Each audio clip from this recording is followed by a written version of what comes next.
Two fires hit Central Idaho very hard over the summer, burning through 4 different national forests. Those fires were not too far from a very popular summer destination and vacation spot for Idahoans and people from the region. The Bench Lake fire broke out in early July. Officials say that was caused by people. In total, that one burned nearly 2,600 acres, and it's currently 90% contained. Yeah, they're still working on all those fires, by the way. The Redfish Lake Lodge was under threats of the fire, getting closer and closer to the lodge. Campers and workers forced to evacuate while the fire was burning.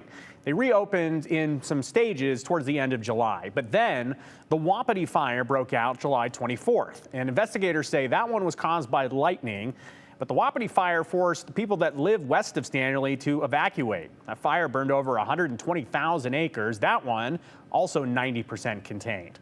So businesses in Stanley, they make the bulk of their money during their summer months. But it's harder to do that when battling poor air quality and fire evacuations. Business owners say that foot traffic in town was low. Aspen Shumpert spent a day up with the locals talking with business leaders about how they're rebuilding. A drive along Highway 21 will take you to Stanley, in the eastern shadow of Idaho's Sawtooth Range. Stanley's always just a great getaway. A town with just over 100 residents.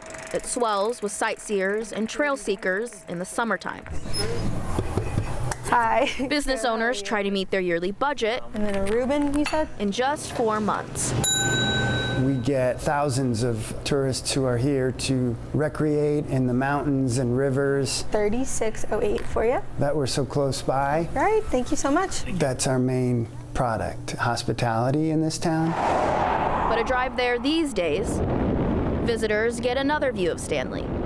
One that stands out, almost as what's left of a summer, waylaid by wildfires.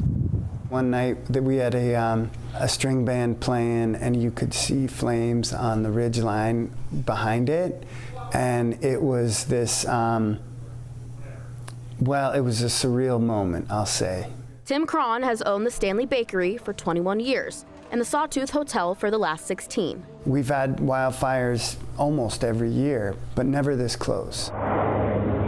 In July, the Sawtooths were hit with 2 back-to-back wildfires. And although the town survived without losing any buildings, the damage was still done to local businesses. I felt like we lost momentum, and then it was hard to build it back up.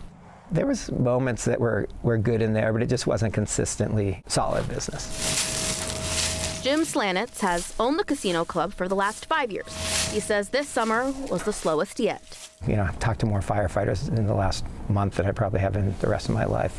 So can't control acts of, Mother Nature. But even for the newest business owner in town, he knew the calm after the storm was unusual. What was it like after that?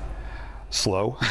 For Trip Costas, it was his first summer owning the Rod and Gun after its owners of 53 years sold it. It's like doing business on an island in a way. You're in this rugged mountain environment, and that certainly presents its set of challenges.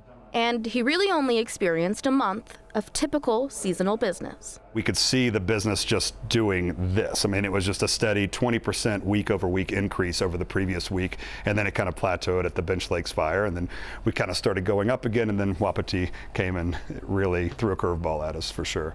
Business dried up overnight. The question faced for all was smoke, evacuations, and no one coming to town. Was it worth staying open? It was both easy and hard. For the Rod and Gun, it was, but not for many others. In all our years doing this, we've never had to shutter the doors. We've kind of always persevered through wildfires. The bakery closed up shop for 9 days. It was a break to roll with the punches.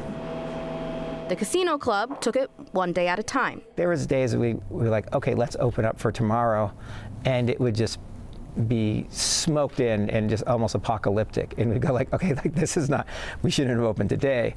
And then we would, then we would close like the next, to say, okay, we're not open the next couple of days, because we're kind of playing it by ear because you didn't know what the next day was going to bring.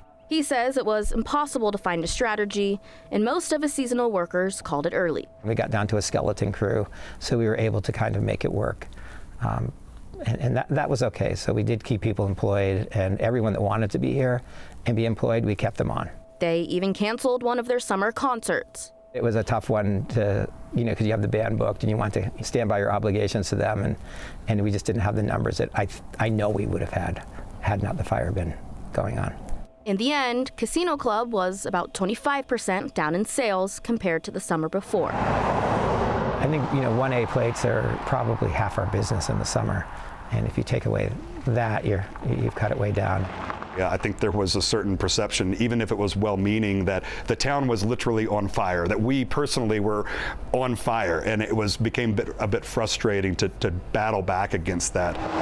But once the smoke cleared, Costa says it was like falling in love for the first time. Just missing those mountains for, a month, even when you could see them, but it was through a smoky haze. But then just having them in all of their glory again, I was like, this is really cool because I get to fall in love with the Sawtooths again.